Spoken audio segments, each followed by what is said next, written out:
What is going on, guys? In today's video I will show you the best Poison Animate Weapons Necromancer build in Path of Exile 3.26. This minion build delivers exceptional performance even on a tight budget, though it does rely on somewhat cumbersome summoning mechanic for the ranged arms animate weapon, and even requires gem swapping between mapping and boss encounters. However, once summoned, these animated weapons are incredibly OP, which makes this one of the most fun and powerful minion setups in the game. You'll see faster boss kills and quicker map clearing than both Minion Army and the Poison SRS builds, but of course there's a trade-off. Its defensive capabilities don't quite match the toughness of those two other options. However, our DPS output will be going through the roof. If you're looking for this build's path of building, then click my link in the description.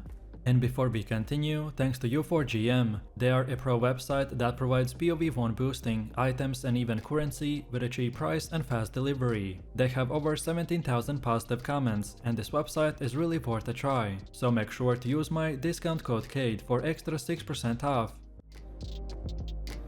So let's start with an overview. In 3.26, our gameplay revolves around the Blade Fall of the Tartar skill gem, which replaces the standard Blade Fall. It significantly streamlines the summoning process by continuously generating blades while active, which costs 5% mana per second. But thanks to the Clarity and Mercenary equipped with a Shaper Seed, the mana drain is almost zero. But despite this improvement, the build still has some complexity. You must manually summon all animate weapon of the ranged arms by using the Blade Fall, then swap to the support gems before and after a pinnacle boss, because by switching it will activate 2 green gems, which will give us appropriate damage and utility support. Then the summon weapons will last roughly about 85 seconds, which will require you to either way complete maps within that window, or resummon it mid-fight. Mapping also requires swapping faster attacks and the Vile Toxins for Pierce and the greater multiple projectiles, while the boss fights will call for replacing the Unleash with the Unbound element after the first wave is active.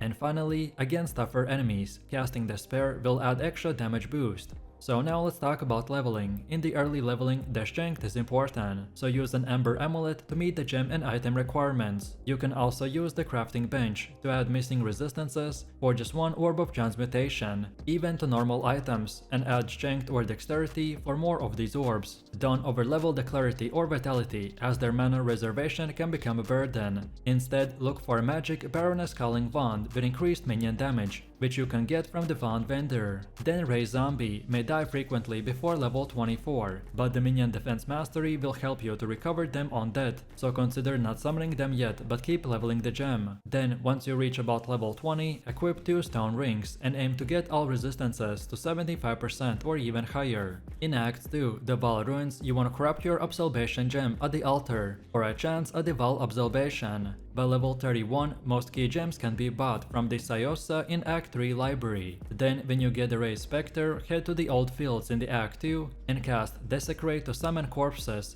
and then target the Carnage Chief by holding A and covering over the bodies. And then after summoning it, remove the Desecrate from your skill bar, and then begin leveling the 2 extra Ray Spectre and the Animate Guardian gems in the weapon swap slot, so later you could corrupt them to level 21 with the Vaal's Orb.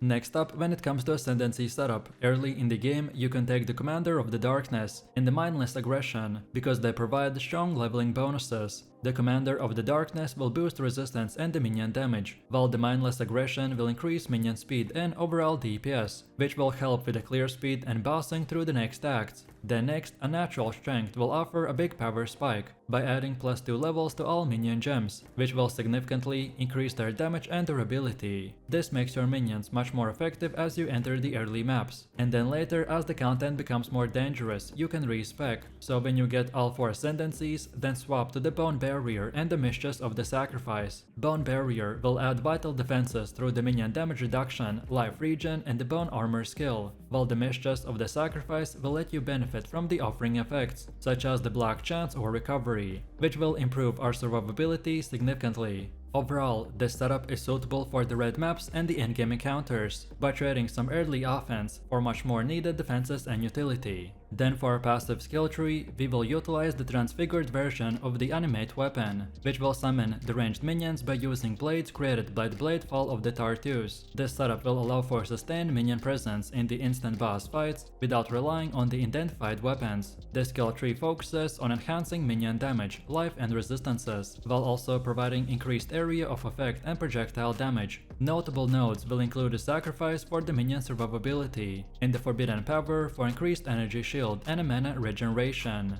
The tree also allocates points towards the Mind over Matter and the Eldritch Battery to convert mana cost to energy shield by improving survivability. Then defensively, the build invests into the spell suppression, block chance and the life regeneration. The Bone Barrier Ascendancy will provide instant leech to further bolster the survivability. Additionally, we will take the Convocation, which will ensure that our minions are repositioned effectively during combat. Then defensively, the build scales poison damage through the passive tree nodes and the gear. So overall, the skill tree is designed to maximize minion effectiveness while maintaining a balance between the offense and defenses.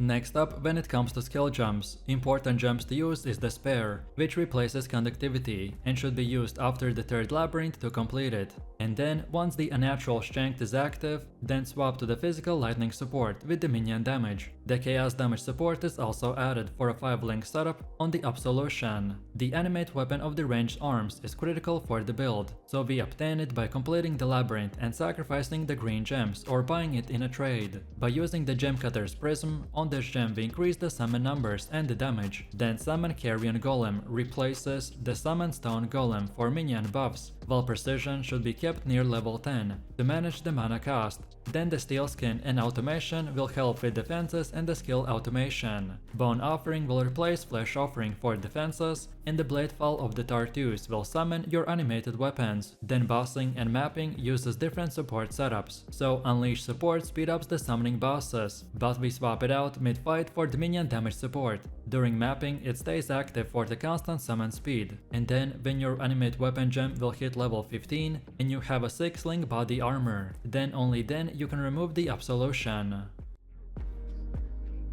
Next we have gear. After the campaign, the game's difficulty will ramp up significantly, which makes it essential to upgrade your basic gear to more suitable equipment. This is where the Chaos Orbs and the other currency you collected during the campaign will become invaluable, so spend them on improving your gear so that you continue progressing smoothly. When upgrading, you want to prioritize life, minion modifiers and resistances on every piece you wear. Minion damage and attack speed stats only will appear on the wands, bone rings and the shields, though the shields cannot roll minion attack speed, but instead can have minion damage. Early on, you can find affordable pre-early gear examples in the Equipment tab to guide you through the upgrades. Purity of Elements can help cap elemental resistance, but you will still need gear that provides resistances, especially the Chaos Resistance. To reach the 75% cap, you want to aim for about 15% elemental resistance above the cap to counter the elemental exposure. A useful method to boost the Chaos Resistance is to apply the Screaming Essence of the Envy on already linked and colored item, ideally on armor, energy shield and evasion base. And then your end goal is to transition into the armor and evasion gear and focus first on the item affixes over the base type. Additionally, if you find the crafting recipe for the Chaos plus the elemental resistance on the crafting bench in the maps, then you can use it further to improve your gear defenses.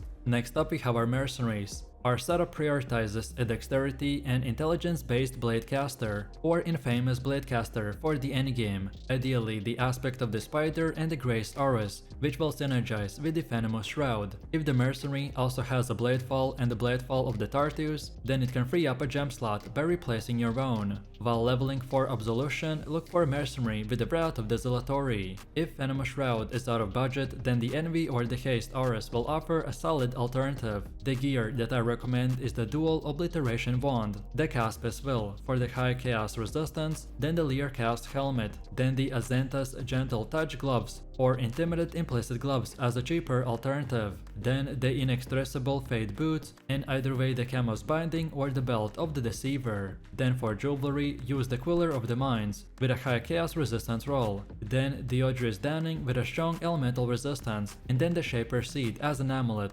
And now finally we have the gameplay. The build revolves around summoning an empowering ranged weapon that attacks enemies independently, applying very strong poison damage over time. The core gameplay focuses on continuously summoning and maintaining these animated weapons by using the Blade Fall of the Tartu skill, which automatically generates blades that serve as your minions. Managing your support gems and carefully gem swapping them between the mapping and boss fights is essential for maximizing damage and efficiency. In maps, you want to keep Unleash support active to quickly summon and resummon weapons as their duration expires, which will maintain a constant pressure on the enemies. And then for boss encounters, you initially use the Unleash to summon your weapon army, and then swap to the minion damage support to boost their offensive output. Your minions will deal very high chaos and poison damage, and scaling well late into the endgame. Defensively, the build relies on layered survivability, including the Bone Offering and defensive auras, like the Steel Skin automated with automation, which provides damage mitigation and endurance charge generation. You'll also benefit from the minion buffs, such as the Summon Carrion Golem and the Precision auras, which will enhance both minion accuracy and the damage without the excessive mana cost. So let me know what you think about this build in the comments below. If you enjoyed this, then you definitely don't want to miss my previous top 10 best builds video, where I showed even more powerful builds. So click the screen now and I'll see you in the next one.